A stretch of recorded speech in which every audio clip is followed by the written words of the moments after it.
믿습니다. 아멘. 우리 하나님 말씀을 함께 보겠습니다. 마태복음 1장 18절에서 25절까지 말씀인데요. 저와 한 절, 여러분 한 절 그렇게 읽겠습니다. 제가 먼저 18절을 읽겠습니다. 예수 그리스도의 나심은 이러하니라. 그의 어머니 마리아가 요셉과 약혼하고 동거하기 전에 성령으로 잉태된 것이 나타났더니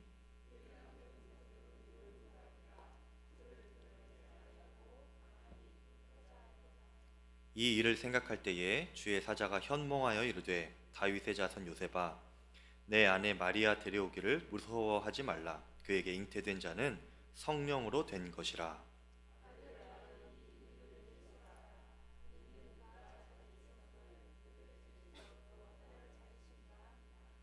이 모든 일이 된 것은 주께서 선지자로 하신 말씀을 이루려 하심이니 이르시되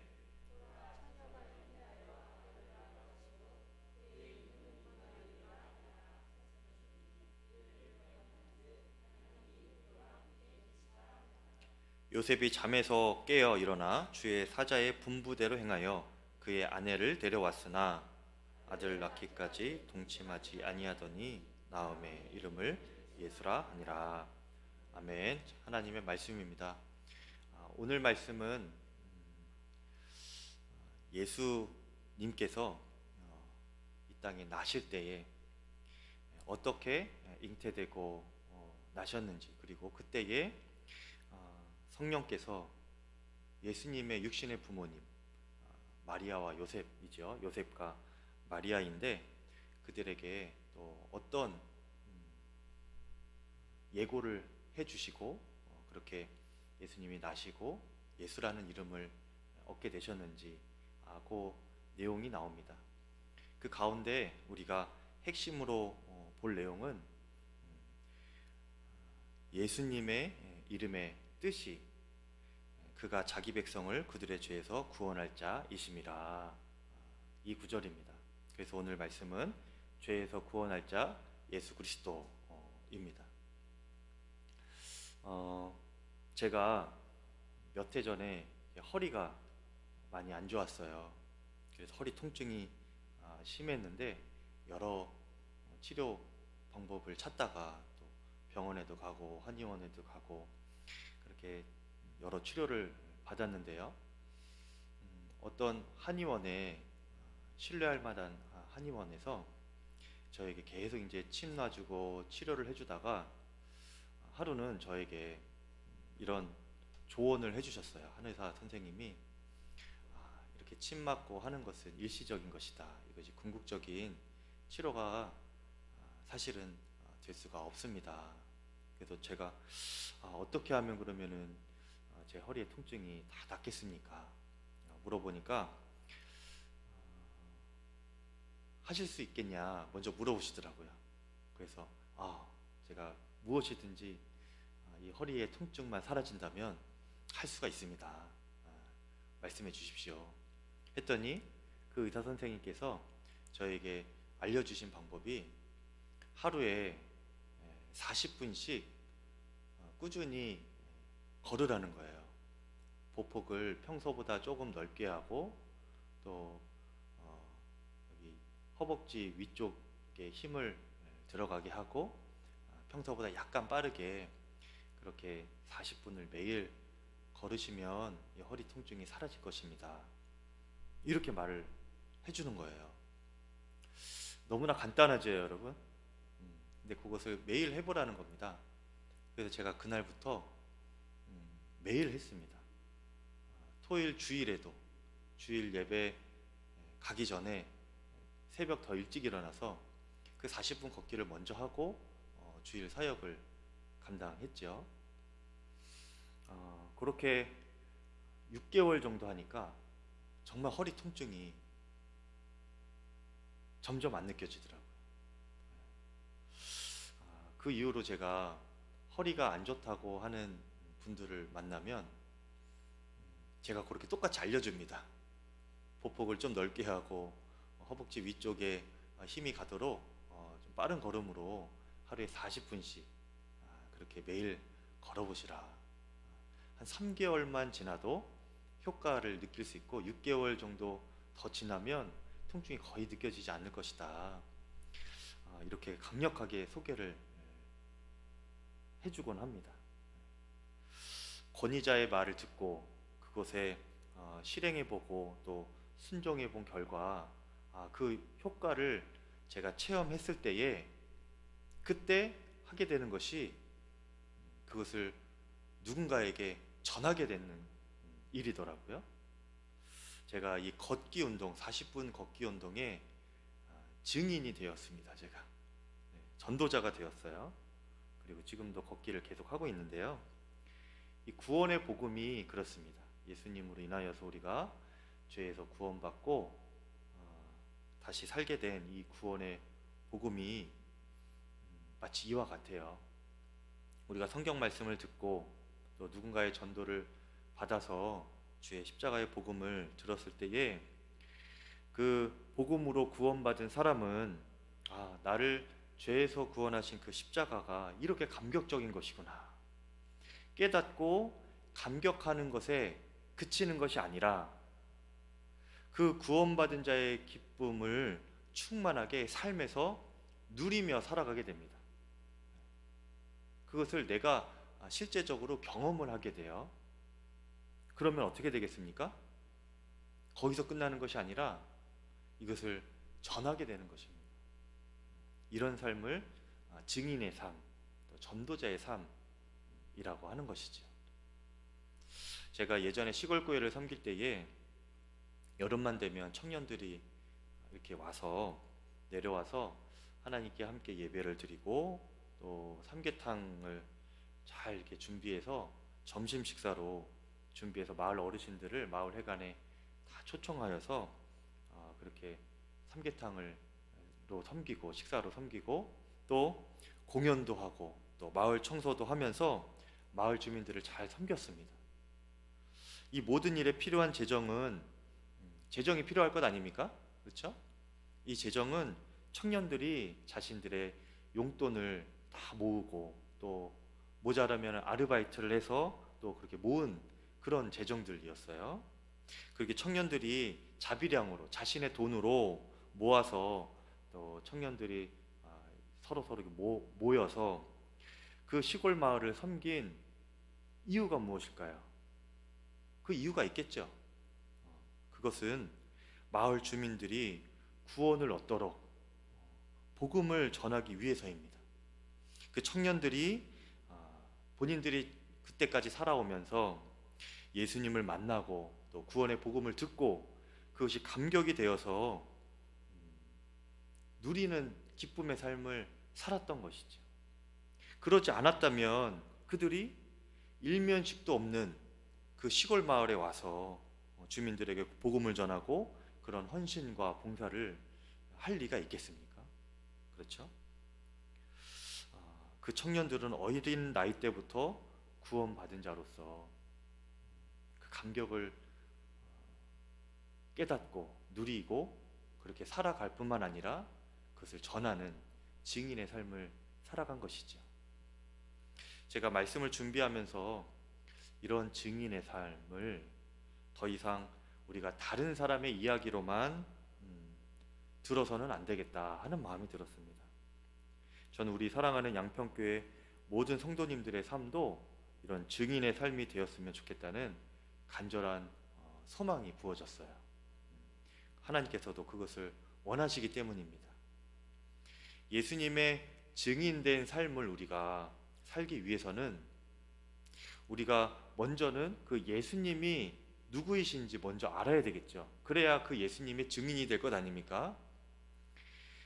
제가 지난 시간에 마태복음을 처음 시작하면서 이 마태복음이 그 예수님이 누구신지에 대해서 알려주는 성경이라고 말씀을 드렸습니다. 기억이 나시나요? 네. 오늘 본문에서 알려주는 예수님은 우리를 죄에서 구원하시는 구세주 예수님이십니다. 그것에 대해서 여러분에게 먼저 알려드리려고 합니다. 태초에 하나님께서 사람을 창조하실 때에 하나님의 형상을 따라 창조하셨다고 했습니다. 여러분 자녀들을 보면 여러분을 많이 닮았죠. 또 성격과 또 습관까지 닮았습니다. 그렇죠. 그래서 자녀들의 잘못된 모습이 혹시 보이면 그 자녀를 혼내기 전에 먼저 우리 자신을 반성해야 됩니다. 왜냐하면 그 모습이 나의 모습이기 때문에 그렇죠. 나의 모습을 닮은 것입니다. 그런데 그런 모습 중에서도 나를 안 닮은 모습이 있어요. 밖에서 배워온 것이죠. 제가 제 아들, 우리 큰아들이 온우인데, 김온우인데요, 10살입니다. 초등학교 3학년 정도 되니까 점점 저를 닮아가요. 어릴 때부터 이렇게 지나가다 보면은 너 김태호 목사님 아들이지? 사람들이 그러곤 했습니다. 저랑 굉장히 많이 닮았다는 이야기를 많이 들었어요. 그런데 초등학교 1학년, 2학년, 3학년 이렇게 올라가다 보니까 가끔 보면은 온우에게서 저나 또 저희 아내에게 없는 어떤 그런 모습이나 말투나 습관이 이렇게 보이기 시작하더라고요. 근데 그런 모습을 보면 굉장히 낯설은 마음이 듭니다. 그래서 저 아이가 저 말을 어디서 배웠지?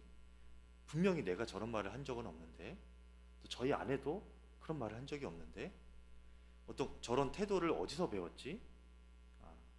저희가 한 것은 아닙니다. 저희에게 없는 어떤 굉장히 낯선 그런 모습들을 볼 때가 있어요. 여러분도 자녀분들 키우시면서 그런 모습들을 본 적 있으시죠? 네. 어떤 것들입니까? 다 친구들에게서 배워온 것입니다. 부모님에게 배운 것이 아니라, 부모님에게 물려받은 습관이나 말투가 아니라 밖에 사회생활을 하다 보니까 다른 사람들에게 보고 배워온 것들인 것이죠. 하나님의 자녀인 우리 속에는 하나님의 형상을 따라 지음받았기 때문에 하나님의 DNA가 있습니다. 여러분 다 그래요. 그래서 원래는 우리가 하나님의 자녀로서 하나님의 닮은 그런 인생을 살아가게 되어 있습니다.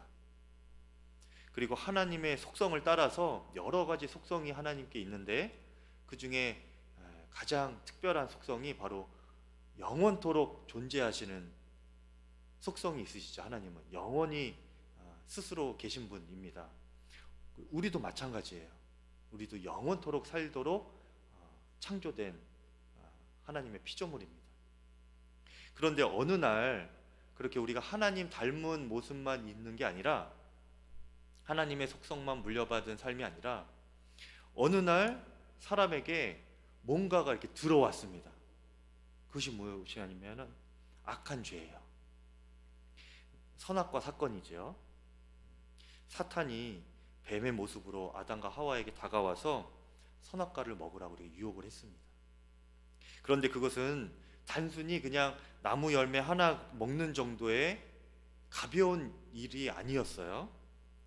하나님을 거역하는 죄를 짓는 것이 바로 그 선악과를 먹는 것이었습니다.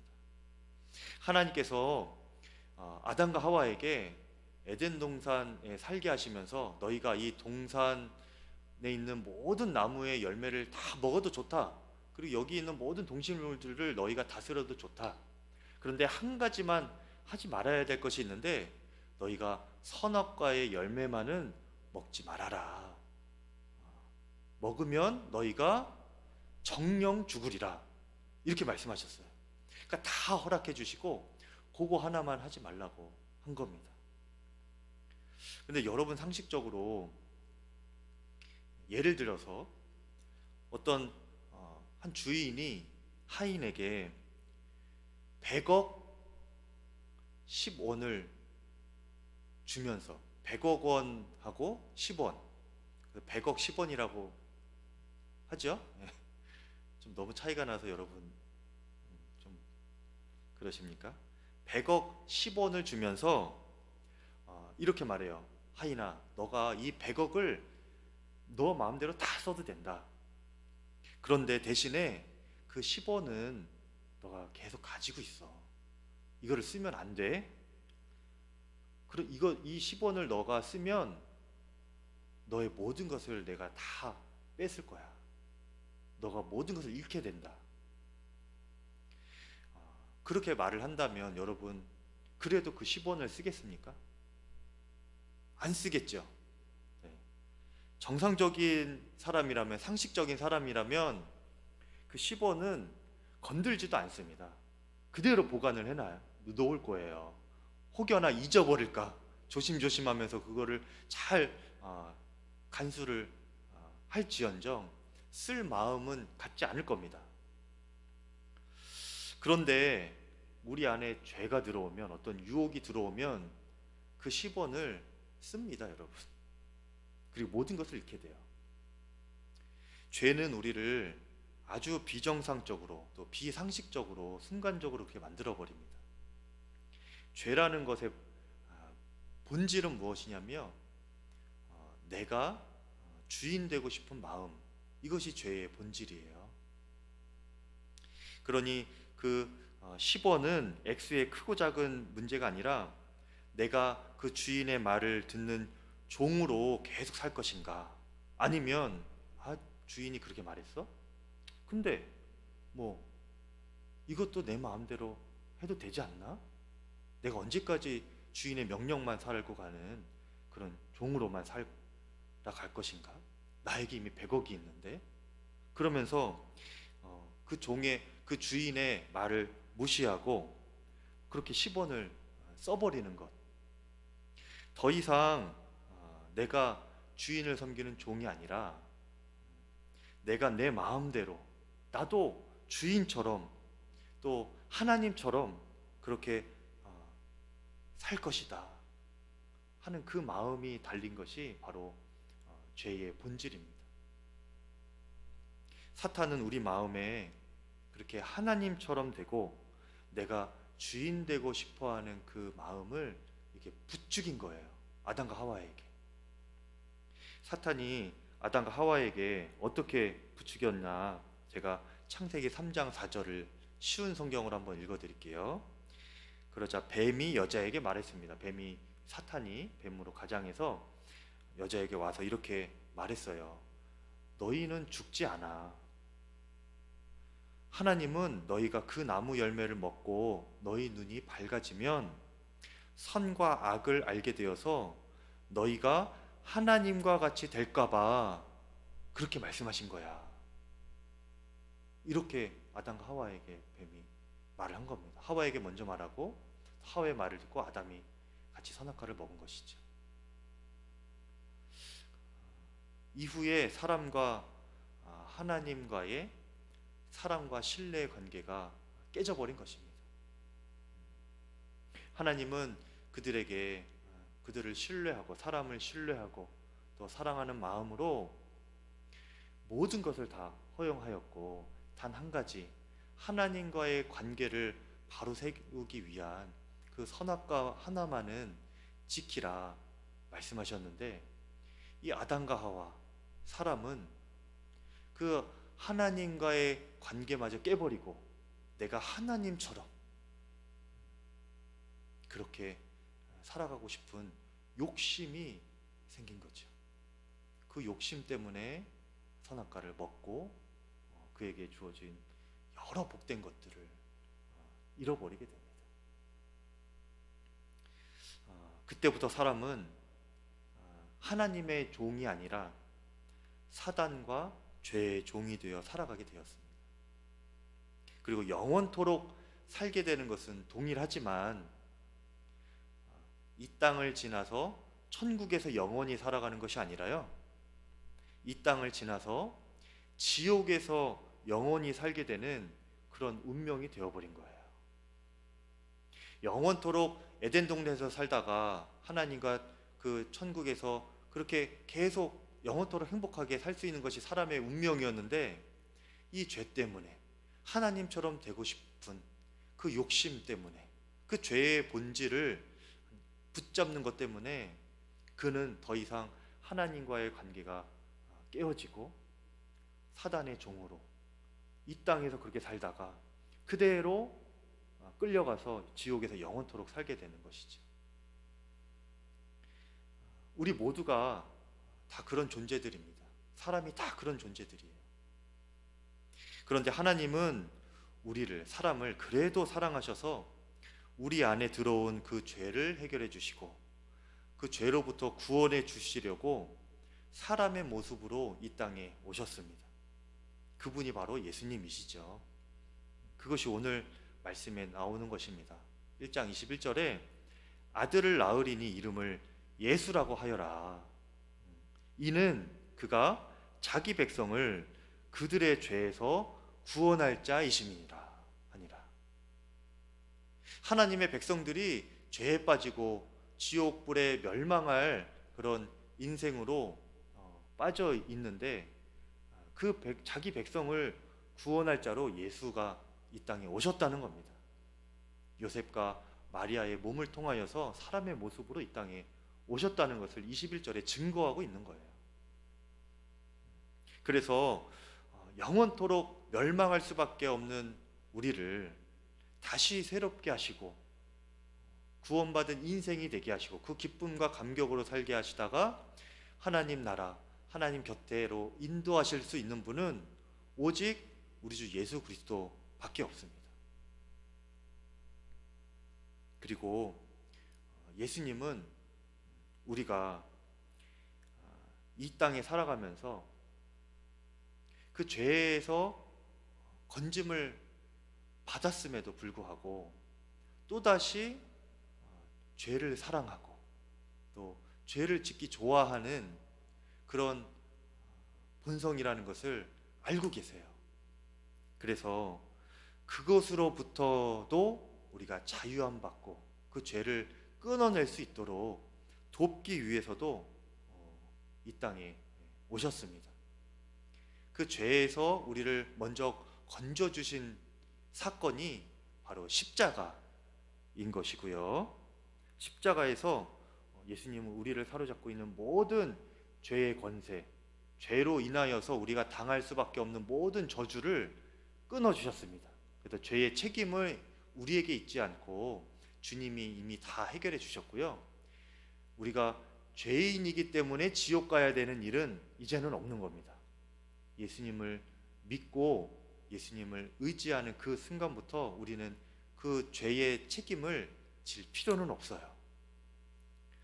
그런데 문제는 무엇이냐면 우리가 그렇게 죄로부터 건짐받았고 죄와 상관없는 자가 이미 되었음에도 불구하고 우리는 죄를 지독히도 사랑해서 그것을 다시 짓고 싶어 한다는 겁니다.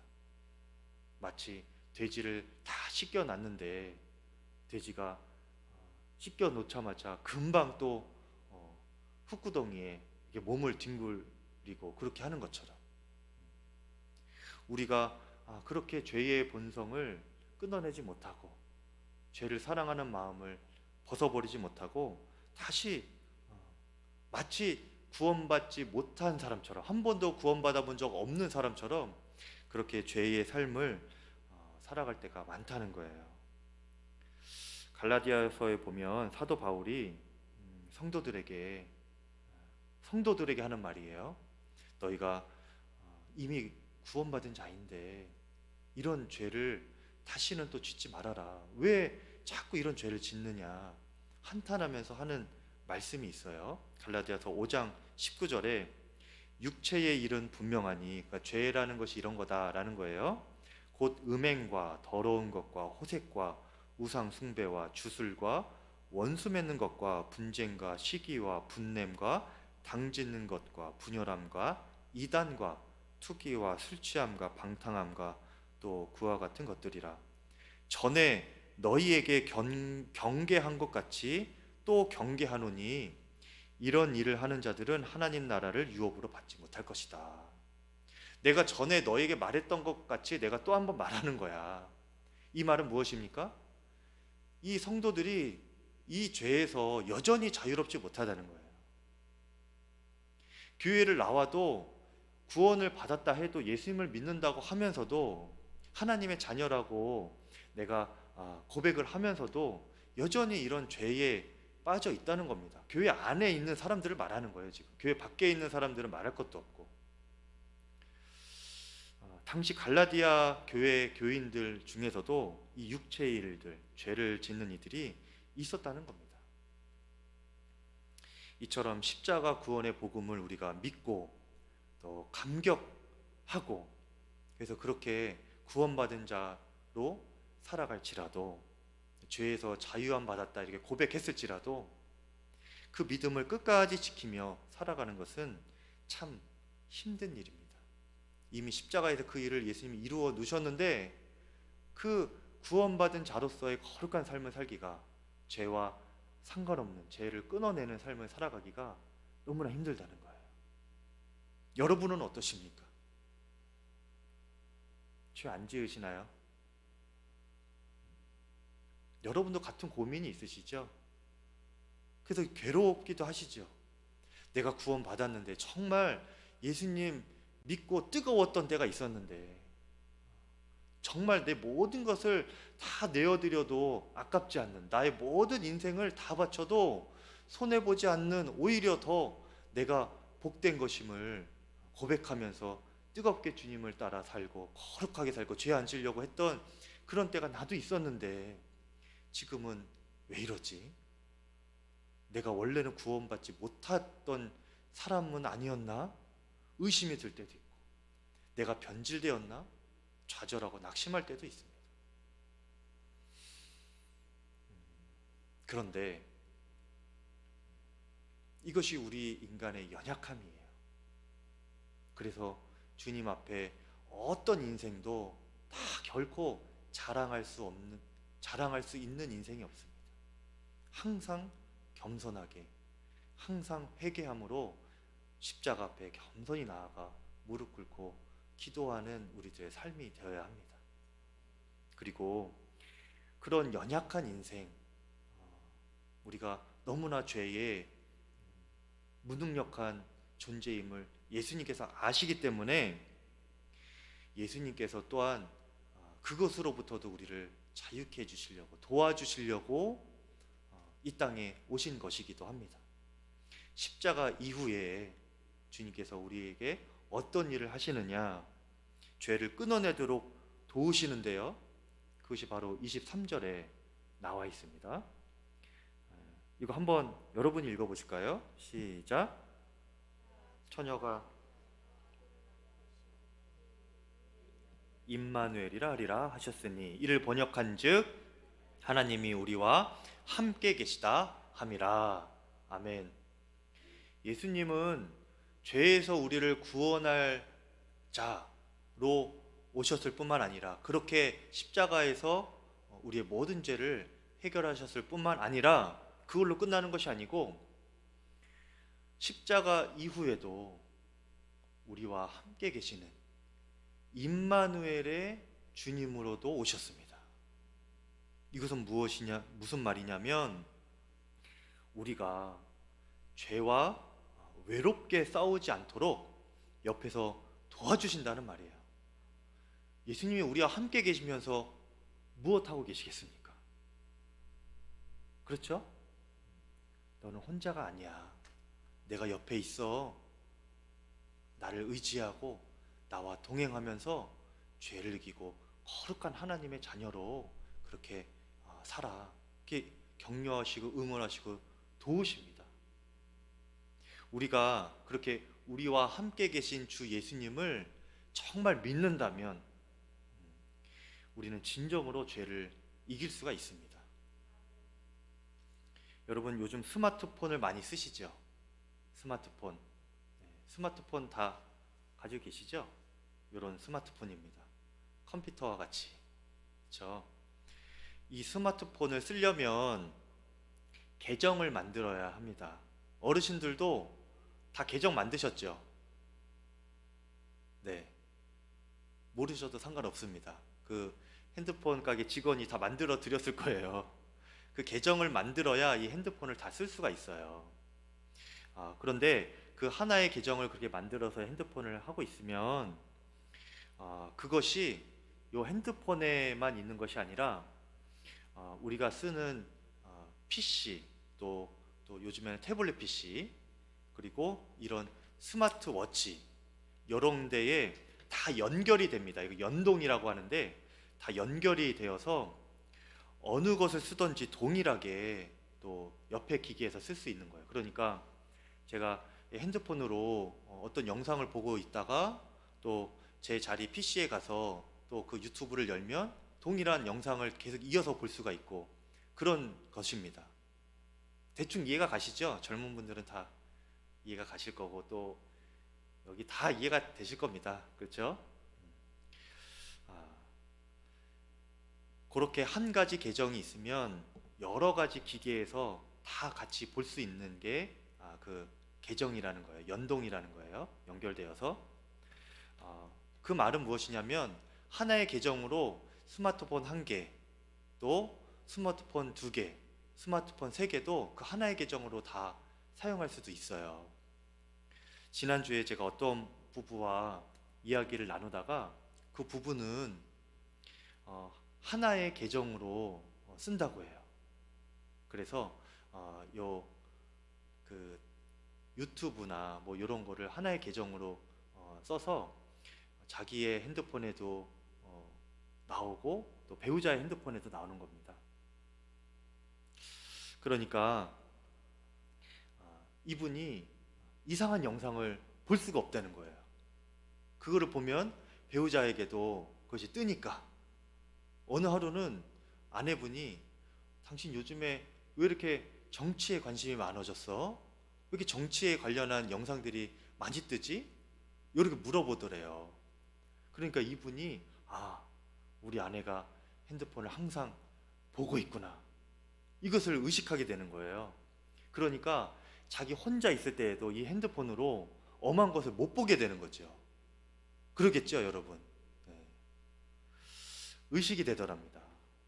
그러니까 혼자 있을 때에도 엉뚱한 영상 보고 싶은 유혹에 넘어가지가 않게 되는 겁니다. 혼자 있을지라도.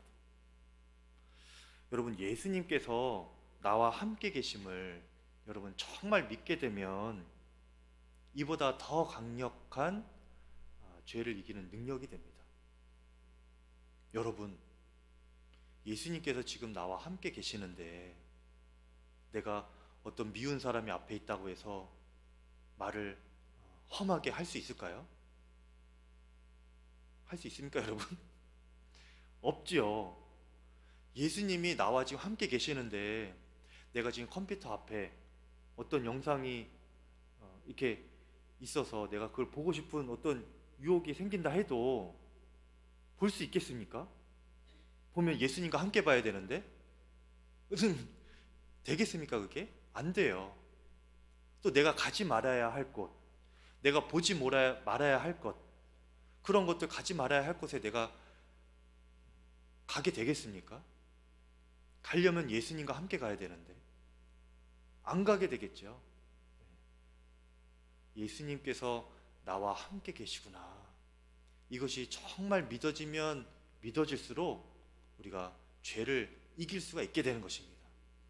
내 능력으로는, 내 의지로는, 나의 본성으로는 돼지가 씻어도 흙탕물에 가서 뒹굴고 싶어 하는 것처럼 우리도 죄를 너무나 좋아해서 그렇게 죄를 짓고 싶어 하는 것이 우리의 본성이에요.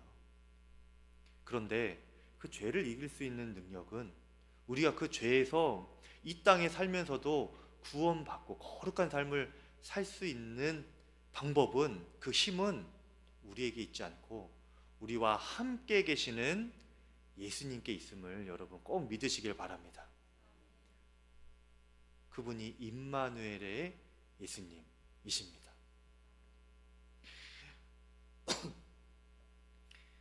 제가 앞서서 증인 이야기를 했습니다. 여러분, 예수님은 우리를 죄에서 구원할 자이십니다. 지금도 우리를 죄에서 구원하고 계시는 분이십니다. 근데 우리가 이것을 들어서만 아는 것이, 그걸로만 끝나면 안 돼요. 우리가 정말 예수님으로 인하여 내가 죄에서 완전히 구원받았구나, 이것을 믿음으로 더 이상 죄책감에 사로잡히지 않아야 되고요. 그리고 또 중요한 것은 내가 이 예수님 때문에 죄를 짓지 않을 수 있어야 됩니다. 우리 삶에서 죄에서 구원하시는 그 예수님을 체험하고 경험할 줄 알아야죠. 그렇죠? 제가 여러분에게 지금 설명을 드렸잖아요. 말씀을 의지해서 예수님으로 인하여 우리가 죄 짓지 않을 수 있습니다. 여러분 다 동의하시죠? 아멘 하셨죠? 그러면 여러분이 이제 한 주 동안 또 영원토록 살아갈 때에 예수님 때문에 죄를 안 지을 수 있어야 됩니다. 그것을 순종하고 살면서 누릴 수가 있어야 돼요. 네. 제가 권위자의 말을 듣고 그것을 순종해보고 실천해봐서 그 효과를 경험했더니 어떻게 됐습니까? 그것을 전하는 자가 됐죠. 걷기 운동의 증인이 됐죠. 앞서 청년들은 복음의 증인들이 됐죠. 여러분들이 그 증인의 삶을 살아가야 되는 것입니다. 아, 예수님은 정말 나를 죄에서 구원하신 분입니다. 그리고 지금도 나를 죄에서 이기게 하시는 예수님입니다. 이것을 여러분들이 정말 확신 있게 간증할 수 있고 그것을 증언할 수가 있어야 되는 것입니다. 그런 증인의 삶을 여러분 다 살아가실 수 있기를 간절히 축복합니다. 여러분 개인으로서는 그렇게 증인으로 살아가시고, 교회로서는 한 가지 부탁드리는 것이, 아까 갈라디아서 5장 20절 보니까 개인으로 짓는 죄들도 있지만 교회 안에서 어떤 무리를 지어서 짓는 죄들이 있어요. 20절에 분쟁, 이것은 다투는 거죠. 다른 사람들하고. 그리고 시기하는 것, 다른 사람들을 이렇게 시기하고